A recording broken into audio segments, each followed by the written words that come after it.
My dear student, I am going to teach you poem number first, Dust of Snow. This poem has been composed by Robert Frost, who is called a well-known American poet of nature. In this poem, the poem presents a moment that seems a simple but has a larger significance. It is a symbolic, highly poem. In this poem, the poet describes that dust of snow means होता है, जैसे dust माना धूल होता है, माना बर्फ, लेकिन डस्ट मीन्स होता है पोर, गिरना, बर्फ का गिरना। मतलब हिंदी में समझिए है कि एक बार एक कौवा हेमलॉक नामक पेड़ पर बैठा। मतलब कौवा को हिंदी धर्म में एक बुराई का प्रतीक माना जाता है।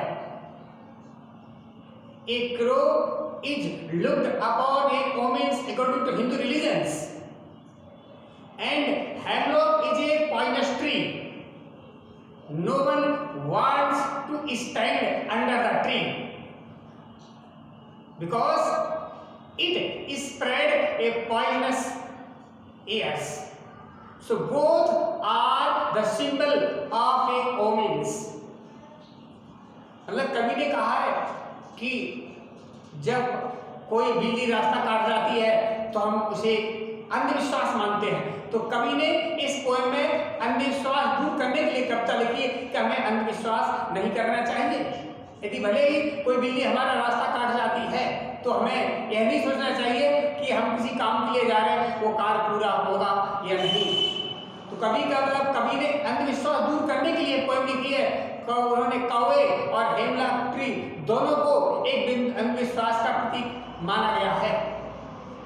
The way a crow shook down on me the dust of snow from a hemlock tree. Dust of snow means होता है स्मॉल पार्टिकल बर्फ की फॉर्म।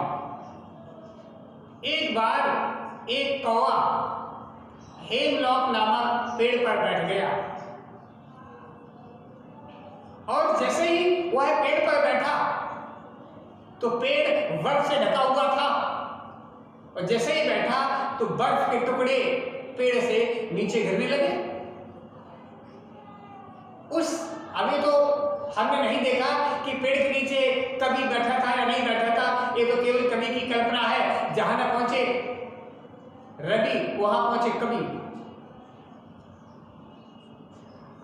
जैसे ही कौवा बैठा, has given my heart a change of mood। और बैठने पर जैसे ही बर्फ के टुकड़े पेड़ के नीचे गिरे, वो कवि के ऊपर गिरे। अचानक कवि का मन बदल गया और कवि सोचने लगा कि हमारा शेष दिन अब अच्छा रहेगा, क्योंकि उस समय उसका मूड खराब था। एंड सेव शम्पार्ड, मेरी मनोदशा को उस्ता की ओर मोड़ दिया और दिन के उस कालखंड के एक हिस्से को बचा लिया जो मैंने दिन बेकार में बर्बाद किया था। मतलब कि बर्फ के गिरने से जैसे ही कवि का मूड पहले से खराब था, पेड़ के नीचे बैठा हुआ था, और जैसे ही बर्फ कवि के ऊपर गिरी अचानक उसका मूड बर्फ ठीक हो गया और उसने कहा कि हमारा शेष दिन अच्छा जाएगा। तो कवि ने इस कविता में अंधविश्वास दूर करने के लिए कहा है कि हमें we should never believe in omens. हमें अंधविश्वास पर कभी विश्वास नहीं करना चाहिए। तो इस पोएम की ये हिंदी है और इसके मैं आपको मीनिंग डालूंगा। इसकी मीनिंग आपको नोट करने हैं और फिर दूसरे इसके हम आपको क्वेश्चन डालें, वो भी आपको अपनी फेयर कॉपी में नोट करने हैं।